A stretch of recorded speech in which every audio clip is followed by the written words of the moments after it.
तो नमस्कार सभी को। और ये रोटेशनल मैकेनिक्स का क्वेश्चंस फॉर शॉर्ट आंसर का क्वेश्चन नंबर 11। इसमें क्या है भाई, देखते हैं कि if the angular momentum of a body is found to be zero about a point. एक बॉडी है जिसका एंगुलर मोमेंटम किसी एक पर्टिकुलर पॉइंट के अबाउट ज़ीरो है। Is it necessary that it will also be zero about a different point. इसका मतलब ये बोला है कि अगर किसी बॉडी का एंगुलर मोमेंटम किसी एक पर्टिकुलर पॉइंट के अबाउट ज़ीरो है तो क्या दुनिया के जितने भी पॉइंट हैं उन सबके अक्रॉस ज़ीरो होगा। तो इसका आंसर क्या होएगा, देखते हैं। मान लो भाई एक पॉइंट बॉडी है, एकदम सिंपलेस्ट एग्जांपल लूँगा मैं, ठीक है। और ये पॉइंट बॉडी है, ध्यान रखना ना, पॉइंट बॉडी है। तो ये मान लेते हैं ऐसे जा रही है कुछ, इसका मास m है और वेलोसिटी v है। अब मैं दो पॉइंट की बात करूँगा, एक तो ये ब्लू पॉइंट, ठीक है, और एक मैं बात करूँगा इस रेड पॉइंट की। इस ब्लू पॉइंट को अपन बोल लेते हैं A और इस रेड पॉइंट को अपन B बोल लेते हैं। अब देखते हैं भैया कि A और B के अबाउट इसका एंगुलर मोमेंटम क्या आ रहा है। तो A के अबाउट देखो, ये रेडियस वेक्टर है, A के अबाउट ये रेडियस वेक्टर है, और B के अबाउट क्या है, ये वाली रेडियस वेक्टर है, ठीक है, ये रेडियस वेक्टर है।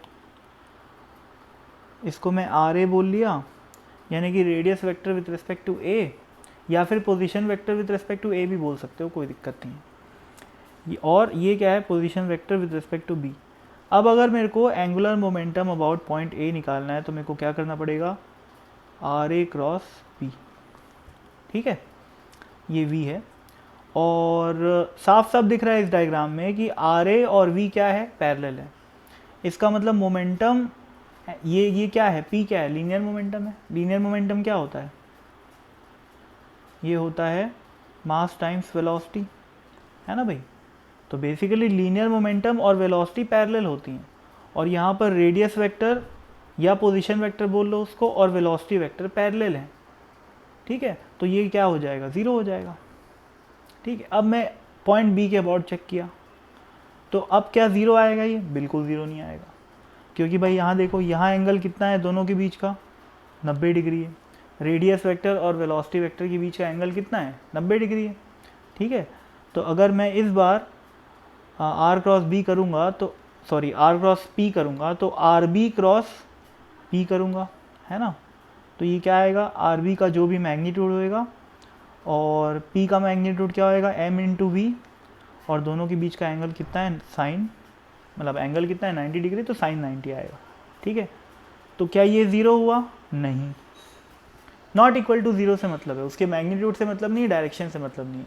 क्वेश्चन की डिमांड क्या है, is it necessary that it will also be zero about a different point. तो नो, हम एक एग्जाम्पल साफ साफ दिखा दिए कि ए के अबाउट ज़ीरो आया जबकि बी के अबाउट नॉन ज़ीरो आया एंगुलर मोमेंटम, ठीक है। तो no, it is not always necessary. ऐसा हो सकता है कि कोई बॉडी जा रही हो, घूम फिर रही हो, और उसका एंगुलर मोमेंटम किसी एक पॉइंट के अबाउट ज़ीरो आए और दूसरे किसी पॉइंट के अबाउट नॉन ज़ीरो आए, ठीक है। तो ऐसा हो सकता है, ठीक है। तो आई होप इस क्वेश्चन में इससे ज़्यादा कुछ है नहीं। तो thank you so much for watching this video, bye.